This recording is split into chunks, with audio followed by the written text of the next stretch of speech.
and welcome to Action Dine VR. My name is Matt, and we are gonna go over something I call visual anchors. I don't know if there's an official name for this sort of thing. This is just the name I came up with, but it's here. Let me just pull something up here. This is the only thing I don't actually have an example for. So the idea behind it is in VR, when you're moving through this virtual space, having something in your field of view that is moving with you, you somehow feel anchored to it, almost like it's moving and you are not. And it does help a little bit with motion discomfort. So it's something that I found interesting, and I wanted to kind of put together just some of the things that I found out. So this one platform, probably the most basic. There's literally almost nothing visible. You can see like in the simulated view there. Looking down, you can see it, but if you look up, it's like it's not even there. So this is the most ineffective, simply because like just glancing up, I'll look up and you won't even see it. So that's not the best. And I actually don't have an example of that one. So this one I do have an example of. So this is like an open aircraft. Okay. So there's a couple things with this here. Like it is, it's an aircraft. So it can, spin, roll, flip, crash. The crashing thing, that's pretty intense. So let me show you an example of that. So this is warplanes, World War I fighters. So in this particular one, it's interesting because like it's like you're just sitting in a bucket that's like duct taped to the front of this airplane that's constructed out of like wood and paper and stuff. And there's not a whole lot in your field of view that's, yeah, you can see my Guardian showed up there, but there's not a lot like blocking your field of view. So if again in this, if you look up enough, you don't see the cockpit at all, and you could forget that you're like in an airplane. It didn't happen to me, but I'm just guessing it could. So again, that's open flying aircraft. We've also got closed flying aircraft. Now this can help a little bit more simply because there's just more covering your field of view, right? So let me give you some examples of that. This one is Gunship Sequel is the name of the game. This one might be on App Lab. This game feels so it feels kind of broken. I don't think it's done yet, but it could be cool. It really could be cool because like this, for instance, let me see if I don't have a video of it where you can actually jump in these big bombers. You can jump around all the different turrets and operate those. Oh wait, maybe I do. Here we go. Oh wait, I won't change it yet.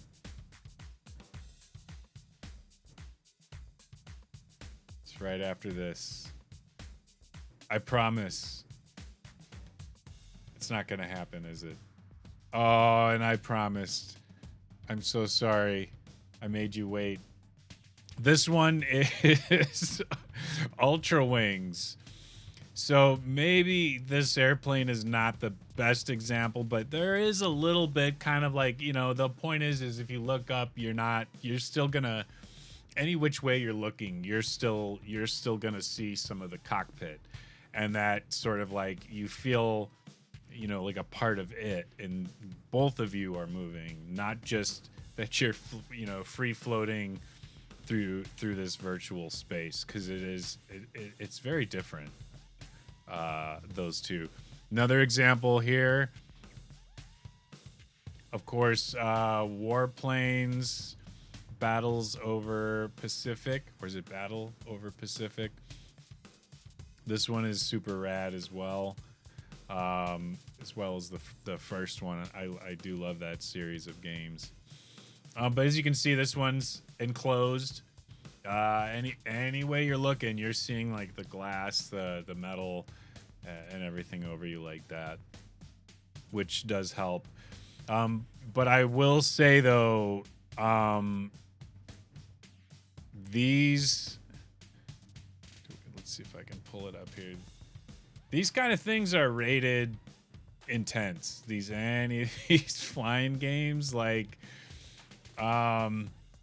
so don't, if you're kind of new to VR, these are not the games to try, any of these flying ones. So I'm just gonna put that right out there. And that was the first time I got to use that graphic. What do you think of that? Let me know in the comments. Moving on though, we have Spaceship. This one's fun. I wish there were more games that had this sort of idea. So here's the thing. This is similar to flying, with a closed cockpit. How this is different is there's no sense of up, right? So if you're out in space, like the second you start doing a roll, you can lose your bearings of like where up is. So it's almost it's easier to lose track of stuff in the space flying ones. Oh, I should put an example on here. So it's similar, right, to like a flying in an enclosed airplane. But yeah, again, like once you start doing a roll, we can talk about those here. Do I have? Yeah. So pitch is like, that's sort of this kind of motion.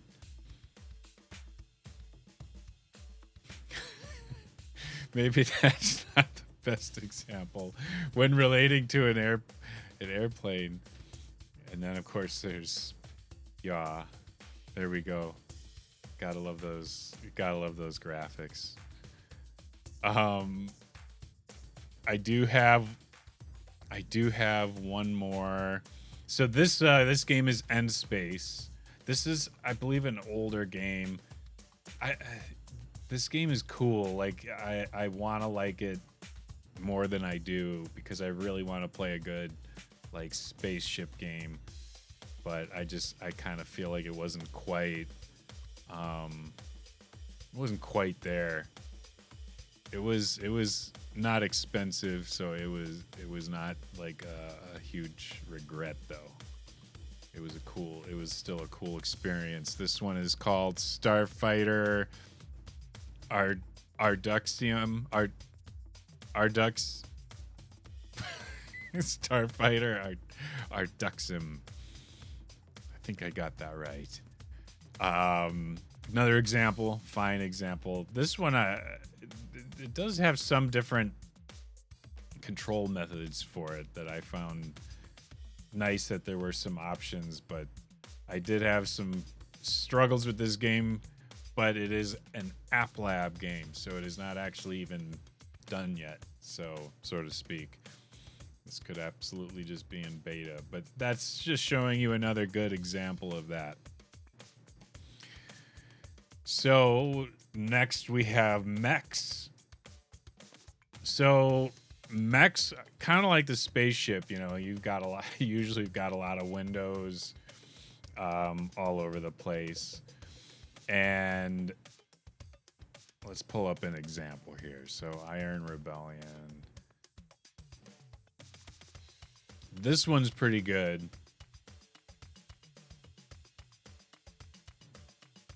I think the best thing about this game is the startup sequence. It's just so fun. It's just really immersive. It's so fun.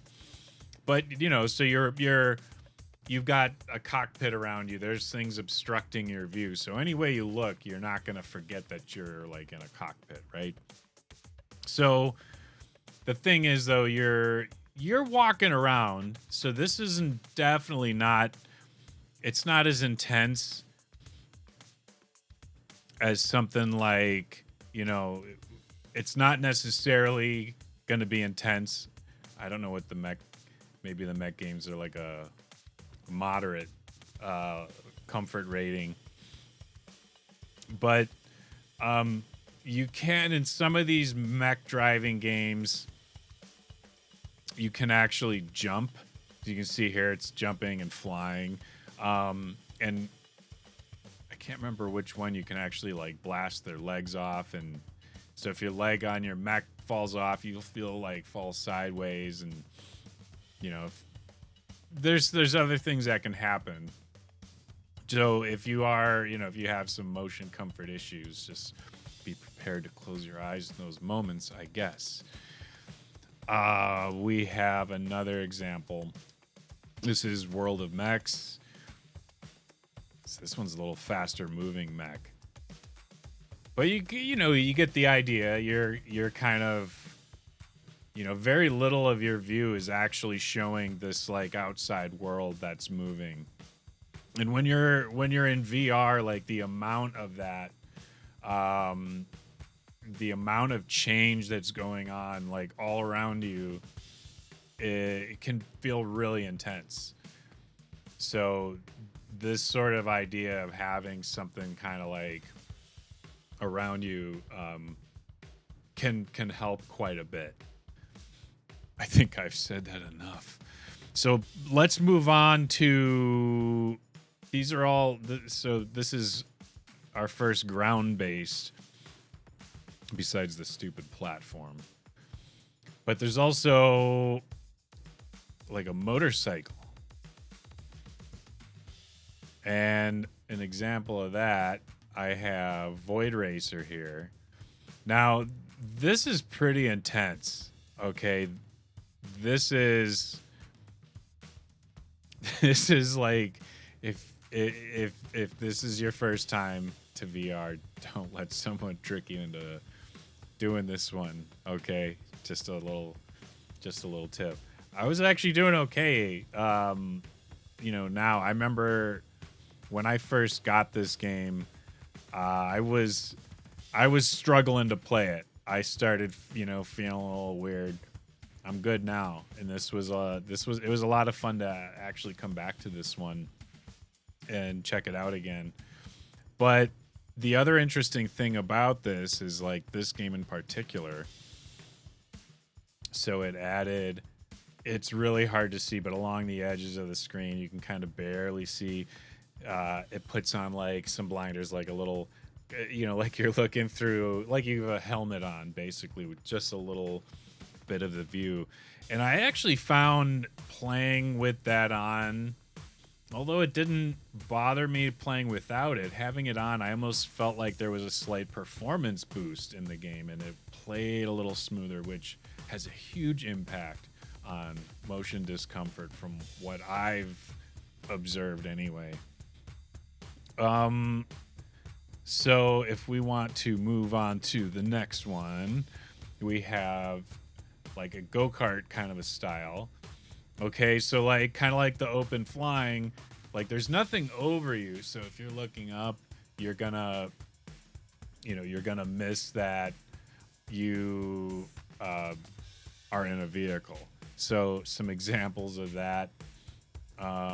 Bone Lab is one, although this is just kind of some extra thing that they added in. I do remember this one, so I grabbed this footage just to kind of show, like, yeah, you're driving around, but this is really intense. Like, even if you're doing okay playing the game, you can suddenly get to this and have a really hard time, because there's a lot of stuff moving in your peripheral vision. And you're moving pretty fast, and it's pretty crazy. So there's also a good example of this is Driven. This is a lot of fun. I believe this is another App Lab game. And this one is multiplayer. It's kind of, kind of generic. It doesn't have like actual like car brand names in it, which I think probably helps them keep it affordable, so there's no licensing costs. But the tough thing is see, that's the tough thing about these, the open cart. Like you tip over and it's really intense. You in this particular game, you have to get through the go-kart to unlock anything that's enclosed, which I didn't really like. But once you get to the enclosed stuff, it's a little bit easier. This one was a lot of fun. I did really like this game, and it was a good price as well, that I remember. So there's also the car, and you gotta love the graphic there. That is my Back to the Future Chevette. I had asked some friends what's the worst car from the 80s, and Chevette was sorry if you're a fan, but that's what made the grade. And so I wanted to turn it into a total 80s icon there. Anyway, so when you're in a car, this does quite a bit. You've got a lot like around you, and it's definitely, it's blocking a lot of your view.